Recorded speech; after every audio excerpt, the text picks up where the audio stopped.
How to sign up or create your account on Line application.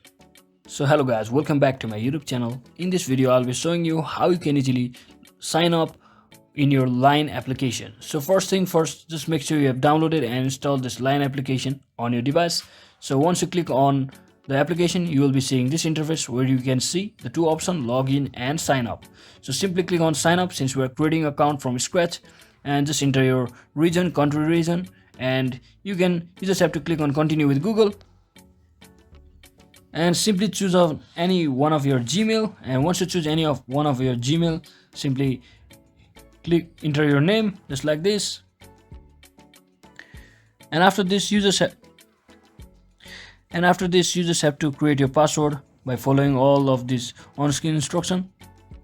And once you fill out your details, simply click on next button over here. And once you do that, you should get this option.